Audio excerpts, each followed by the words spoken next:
हमारे न्याय व्यवस्था का बहुत सारी महिलाएं, मैं ये नहीं कहता कि सारी महिलाएं, क्योंकि जो न्याय व्यवस्था महिलाओं के लिए बनाई गई थी वो तब बनाई गई थी जब ये काफ़ी प्रताड़ित थी। जी। लेकिन अब क्या है कि बहुत सारी महिलाएं ऐसी हैं जो इसका मिसयूज़ कर रही हैं। ऐसा हमारे बहुत सारे मतलब केसेस में ऐसा देखा भी गया है। तो इससे आपका कितना सरोकार है? सरोकार का मतलब ये है कि यदि कोई कानून का इस्तेमाल करने, बदले की भावना से न्याय लेने आए या मिसयूज़ करे, वो बिल्कुल। कर नहीं पाएंगे, क्योंकि कानून की जो प्रक्रिया और प्रणाली बनाई गई है वो बहुत ही गहरी सामाजिक प्रक्रियाओं को और स्तर को देख के और सामाजिक न्याय को देखते हुए ये बनाया गया है। अच्छा। तो अगर कोई उसका इस्तेमाल करने का सोचे या मिसयूज करने का सोचे, तो ये उसकी जो दुर्भावनाएं हैं बिल्कुल। वो उसके निजी जीवन पे जो केस चल रहा है, जो प्रक्रियाएं चल रही है, उस पर ये बहुत ही असर पड़ेगा। अच्छा। वो कभी न्याय ले नहीं पाएंगी और उनका जो निजी जीवन है वो अस्त व्यस्त और अव्यवस्था में ही रहेगा, और कोई आज तक कानून का लाभ उठा के बदले की भावना से कभी आगे नहीं बढ़ पाए। नहीं। तो अगर ये किसी की विचारधारा है कि वो कानून का लाभ उठाए या महिला होने का लाभ उठाए, ये उनको ऐसा लग रहा है, सबके हित में कानून बना है, एक्ट्स बने हैं, अधिनियम बने हैं, तो ऐसा नहीं है कि वो उसका फायदा उठा रहे हैं। अच्छा। अगर वो फायदा उठा भी रहे हैं तो वो न्यायिक प्रक्रिया जो चलता है, ट्रायल, उसमें वो चीजें स्पष्ट हो जाती हैं। नहीं, क्योंकि इनका एक कोट था कि अपने ही पास के ही राइटर थे, उनका कोट ये था कि न्यायालयों में अक्सर सिर्फ और सिर्फ निर्णय किए जाते हैं या न्याय नहीं होता है वहाँ पे, सिर्फ जजमेंट पास होता है एक तरीके से। क्या कह सकते हैं, मैं शब्द भूल रहा हूँ, फैसला होता है, सिर्फ न्याय नहीं होता है। जी, वो राइटर थे जो भी हमारे राइटर्स हैं हिंदी के। नहीं, वो प्रेमचंद जी नहीं थे, वो गाजीपुर के अपने हिंदी के ही राइटर थे। हिंदी के। हाँ, प्रेमचंद जी की बात मैं नहीं कर रही हूँ। हाँ, प्रेमचंद जी का तो बड़ा अलग ही था। जी। उसमें उनका जो वो जितने भी हमारे हिंदी राइटर्स या कवि रहे हैं या लेखन करते हैं जी, वो समाज की एकदम निचली दशाओं पे ही करते हैं। बिल्कुल। क्योंकि वो उनके जो लेखन में दुख समाज का दिखता है। हाँ। तो जो न्यायालय में फैसले आते हैं वो लोगों के लिए फैसले होते हैं। बिल्कुल। क्योंकि लोग जानते ही नहीं न्याय क्या होता है। लोगों को लगता है कि हमारे साथ गलत हुआ है तो क्या कहते हैं कि हमारे साथ न्याय होना चाहिए, लेकिन सबसे पहले उनको ये जानना जरूरी है कि न्याय होता क्या है। न्याय किसी की आत्मसंतुष्टि के लिए नहीं होता है, न्याय होता है सामाजिक सुधार के लिए। अब किसी व्यक्ति विशेष के साथ कुछ अप्रिय घटना हो जाती है, अपराध हो जाता है, तो वो जो उसमें निर्णय आता है वो एक व्यक्ति विशेष के लिए नहीं आता है, वो पूरे समाज के लिए आता है। ओके। तो फैसला जो है, जो लोगों को फैसला लगता है, वही न्याय होता है। और एक कहा भी जाता है, हम लॉयर्स कहते हैं, हम लोग जजेस कहते हैं कि justice is abstract, law is fact. तो ये हम लोग मानते हैं। हाँ, ये मैंने भी उसमें मामला लीगल में मैंने देखा था। ये बहुत सारे मूवीज में यूज किया गया है।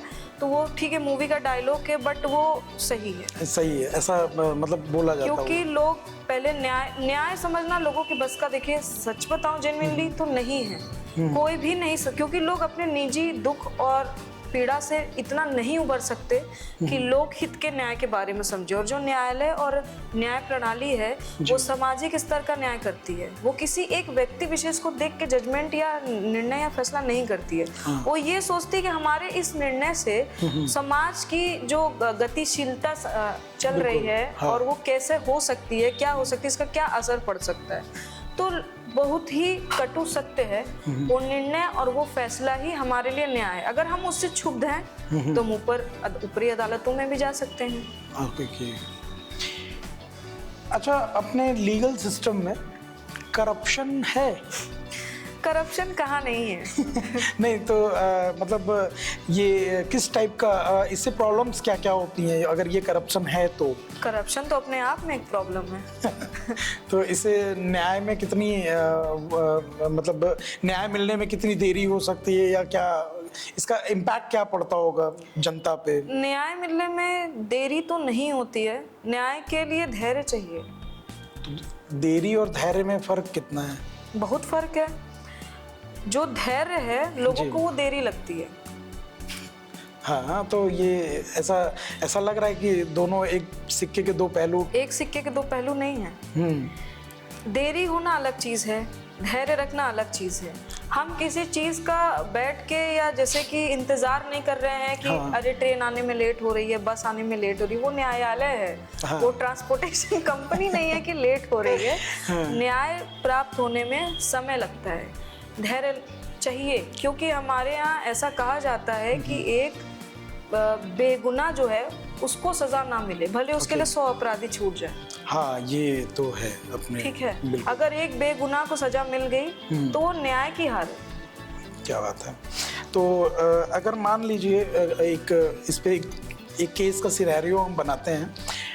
एक विक्टिम है ना, उस पे केस हुआ और लगभग 5-6 साल बाद पता चलता है कि नहीं वो बेगुनाह था और वो छूटता है, बरी होता है।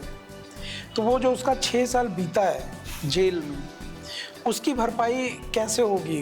कोर्ट करेगी, क्योंकि समाज में भी उसको वो इज्जत नहीं मिल पाती है, क्योंकि वो जेल में रह के आया हुआ है 6 साल। तो उसकी भरपाई कैसे होगी? तो वो ये सिद्ध कैसे हुआ कि वो बेगुनाह था? जाहिर सी बात है, ऊपरी अदालत ने, हाँ, बिल्कुल, निचली अदालत ने सजा दे दी। जो फैक्ट उनको समझ में आया, जो उचित लगा, ऊपरी अदालत में गए, वहाँ पे ये पाया गया कि नहीं ये तो बेगुनाह है जी। तो वहाँ से ही चीजें पता चल जाती हैं, क्योंकि मीडिया तो पीछा कहीं नहीं छोड़ती, चाहे निचली अदालत हो चाहे क्योंकि इंडिया में तो दो ट्रायल होते हैं, एक मीडिया ट्रायल होता है, दूसरा court room media trial trial से ये पता चल जाता है कि ऊपरी अदालत ने दोष मुक्त कर दिया।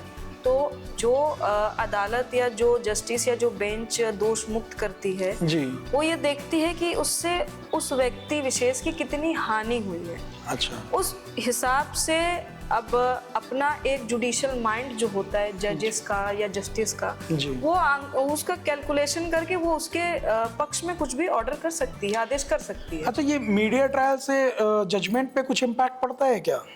क्योंकि मीडिया तो पहले ही बता देती है। पढ़ाने के लिए ही मीडिया ट्रायल किया जाता है जहाँ तक मुझे ये लगता है। हाँ, क्योंकि बहुत सारे फैसले, जैसे आरुषि तलवार जो हत्याकांड था, उसमें प्रूफ लगभग काफ़ी टाइम तक नहीं मिला था, और मीडिया ट्रायल जब उसका हो रहा था उसी समय ये पता चल गया था कि पिता ही दोषी है, और एंड में पता चलता है कि ऐसा कुछ नहीं था। मीडिया ने वो एविडेंस कोर्ट में क्यों नहीं प्रोड्यूस किया जब पिता ही दोषी है? तो न्यूज़ पे चल रहा था, इतने दुनिया भर के लोग देख रहे हैं, लोग भी कह रहे हैं कि यार कैसा जालिम बाप है। हाँ, लोग वही चाहती है मीडिया। हाँ, वही चाहती है मीडिया कि लोगों को पता चले कौन जालिम है, लेकिन न्यायालय जो और न्याय प्रणाली है ना, उसको इससे मतलब वो लगभग काफी टाइम बाद उनको छोड़ भी दिया गया। जी, उसमें साक्ष्यों का अभाव था और उसमें न्यायालय का हस्तक्षेप भी था। उसमें दो टीम भी गठित की गई थी जो जांच अच्छे से कर सके। अच्छा। कि कोई इसमें जो भी अपराधी है उसे दोष सिद्ध किया जाए, लेकिन उसमें कुछ विशेष साक्ष्य मिला ही नहीं। और रही बात मीडिया ट्रायल की, तो मीडिया ट्रायल तो एफआईआर, कभी कभी तो एफआईआर के बाद से ही शुरू हो जाती है। वो चाहती है कि समाज में इतनी संवेदनाओं का उछाल हो जाए कि उससे न्याय व्यवस्था और उनके निर्णयों पे असर पड़े।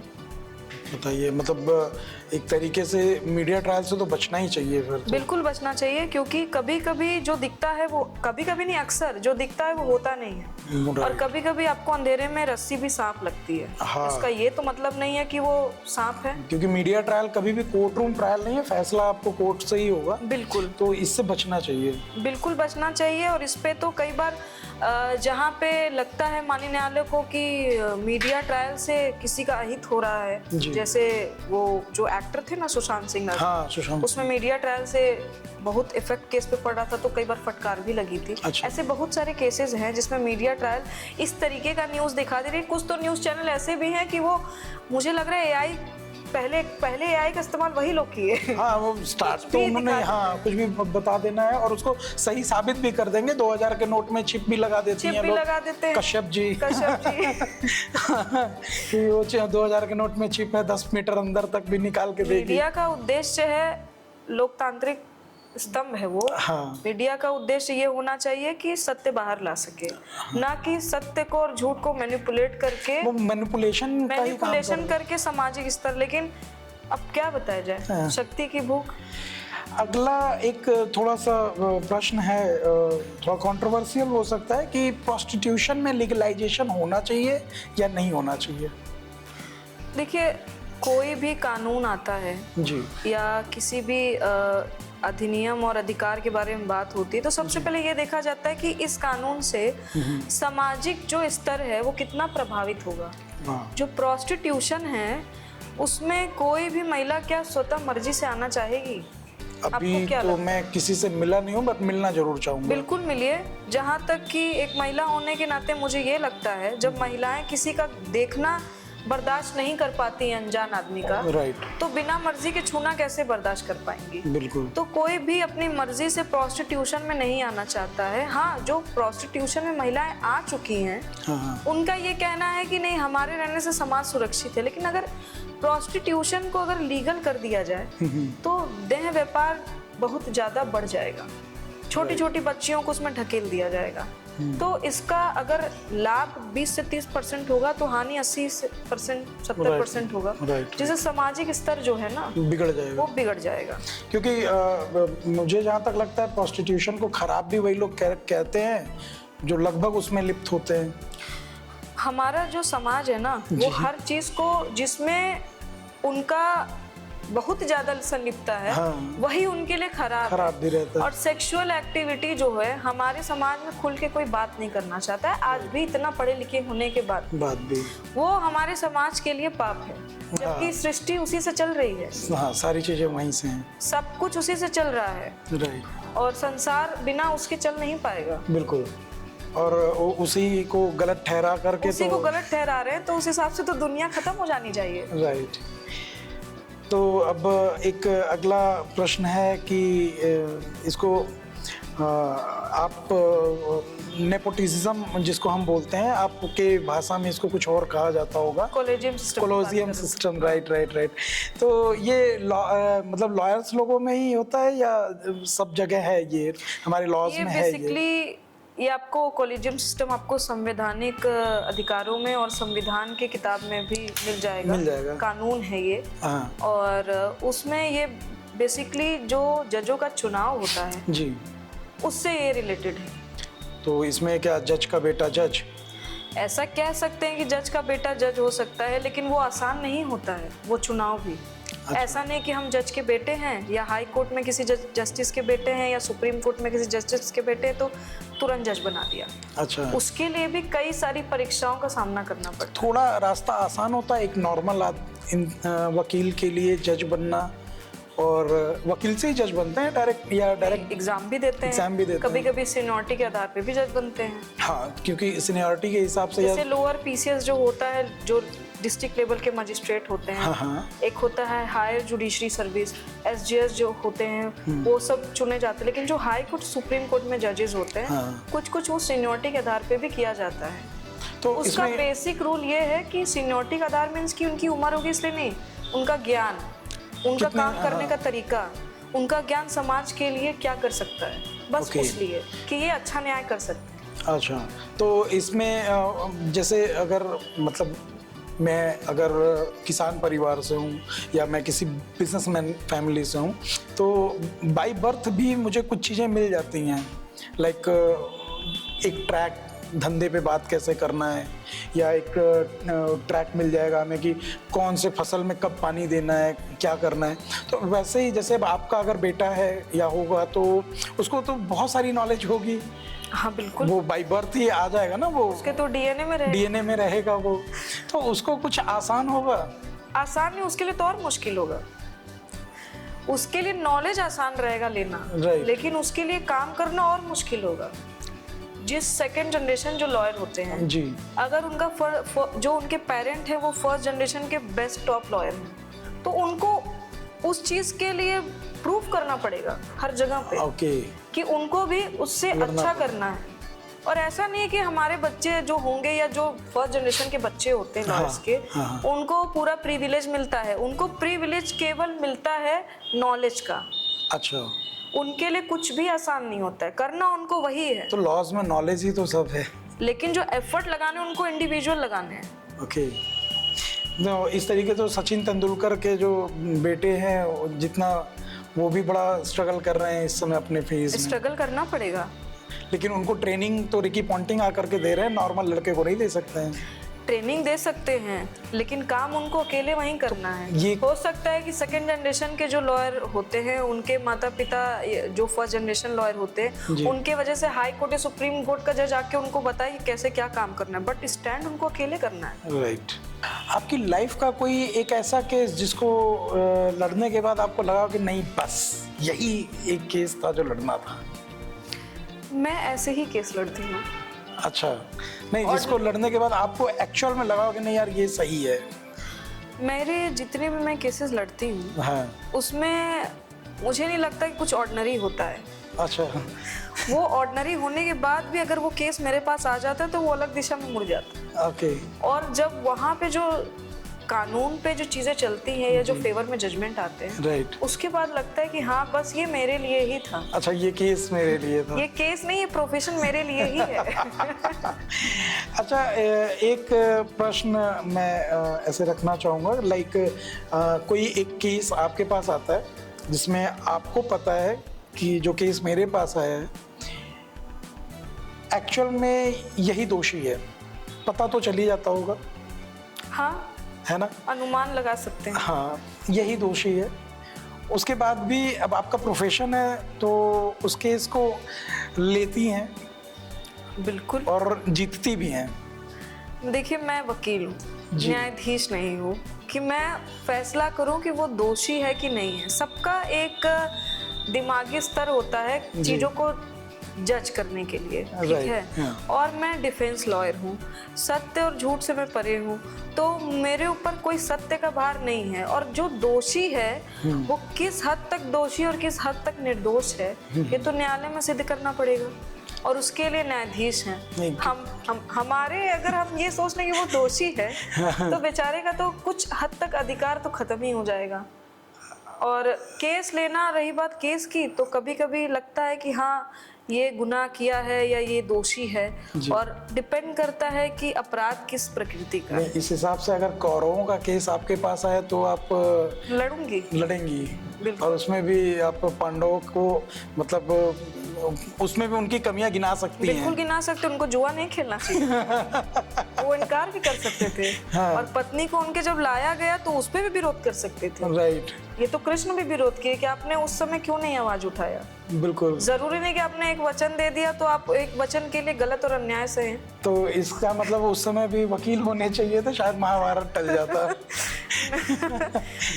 टलता कि क्या होता पता नहीं, लेकिन हाँ अगर ऐसी बातें आती तो मैं जरूर लड़ती। अब देखिए मैं एडवोकेट के अगर नजरिए से देखूं तो आधी गलती पांडवों की थी महाभारत में, पूरी गलती कौरवों की नहीं थी। उन्हें जुआ नहीं खेलना चाहिए था, हर शर्तें नहीं माननी चाहिए थी, केवल ये सिद्ध करने के लिए कि हम सत्य के धर्म के पे आधारित चल रहे हैं और हम जो कह दिए उस पे चलेंगे, भले मेरी पत्नी बेआबरू कर दी जाए। बिल्कुल, तो मतलब कौरवों का पक्ष भी आप ले सकती हैं। चलिए, तो अब सवाल को थोड़ा सा और आगे लेके चलते हैं। इसमें एक जगह आती है मैम, लिव इन रिलेशनशिप, एक बड़ा ट्रेंडिंग टॉपिक है। लिव इन रिलेशनशिप में लगभग कई साल रहने के बाद भी जब दोनों लोग एक दूसरे से सेपरेट होते हैं तो उसमें भी महिला अगर केस करे तो सामने वाला लड़का अपराधी कहलाता है। अपराधी तो नहीं, अपराधी तो समाज कहता है। अपराधी हमारे यहाँ शब्द तब तक नहीं आता है जब तक वो सिद्ध न हो जाए कि वो अपराध, तब उसके पहले वो अक्यूज्ड या अभियुक्त कहा जाता है। अक्यूज्ड बड़ा प्यारा शब्द है। उसके लिए प्यारा नहीं है जिसके ऊपर ये लग रहा है। हाँ, नहीं, अक्यूज्ड का ये मतलब आधे से ज्यादा लोग तो उसको मान चुके होते हैं। मतलब ये है कि आरोपी, ना कि अपराधी। और वो इसमें सिर्फ फर्क है। आरोपी है। आरोपी का मतलब ये है कि मुझ पे आरोप है, मुझे सिद्ध करना है कि मैंने ये नहीं किया। नहीं किया है। तो इसके लिए वो लड़का क्या एविडेंस में क्या क्या दे सकता है या कैसे बच सकता है, अगर बचना हो तो? भावनात्मक लगाव जहाँ होता है वहाँ लोग सबूत एविडेंस तो थोड़ी- कलेक्ट करेंगे नहीं। सबूत तो जुटाते नहीं हैं। बिल्कुल। अब किसके दिमाग में क्या चल रहा है, Right. किसकी मानसिकता क्या है, अगर ये चीजें रोकी जा सकती तो कानून बनाने की जरूरत ना पड़ती। ठीक है, क्योंकि अपराध कोई भी कर सकता है। डेफिनेटली। कानून बस बना है उसको रोकथाम के लिए, उसके अपराध को, कि अगर इस तरीके की दंड नीति रहेगी तो सामने वाला व्यक्ति अपराध करने के पहले एक बार सोचेगा और डरेगा। समाज को सुव्यवस्थित करने के लिए कानूनी प्रक्रिया, अब कोई किसी को द्वेष के लिए, बदले के लिए फंसा दे तो वो चीजें जो है किसी का, वो अगर कोई द्वेष के लिए किसी पे मुकदमा कर देता है तो हानि उसकी भी है। ओके। हानि उसकी भी है, उसको ऐसा लगता नहीं है, लेकिन दोनों का जितनी हानि उसकी है जिसको फंसा रही है, राइट, उतना ही घाटा उस महिला या जो भी हो जो किसी को फंसाने के लिए करता है। बिल्कुल। उसका क्योंकि कानूनी प्रक्रियाओं से दोनों को गुजरना पड़ता है बड़ा कठिन होता है और वो बहुत कठिन होता है। तो मैम जैसे मेरे कुछ यूज़र्स हैं जो कि अगर अपना भविष्य प्रोफेशन एज अ लॉयर देखना चाहते हैं तो उनके लिए कुछ टिप्स, क्या करें क्या ना करें? उनके लिए ये टिप्स है कि सबसे पहले धैर्य बनाए रखें। राइट। कानून की पढ़ाई से लेके कानून की तरफ जाना, ये रास्ता आसान नहीं होता। नहीं, वो तो बिल्कुल, ये मुश्किल से और ज्यादा मुश्किल की तरफ बढ़ने वाला रास्ता है ये। डेफिनेटली। तो उसके लिए सबसे पहले कानूनी जानकारी, सामाजिक स्तर, ये सब जानना बहुत जरूरी है। और सबसे ज्यादा जरूरी है कि एक जागरूकता के साथ इस पेशे को आगे बढ़ाएंगे तो ये बहुत ही उनके लिए बेहतरीन और खूबसूरत रास्ता होगा। क्या बात है। और इसमें ये एज अ लॉयर अपने आप को देख सकते हैं, फिर कर सकते हैं कुछ भी, क्योंकि एक वकील समाज बदल सकता है। मैम अगर किसी प्रकार का कोई केस हमारे ऊपर बनता है, अगर भविष्य में ईश्वर ना करें, है ना, तो सही वकील का चयन कैसे करें, चुनाव? डिपेंड करता है कि आपका केस क्या है, सिविल है, क्रिमिनल है, रेवेन्यू है, ओके, मैट्रिमोनियल है।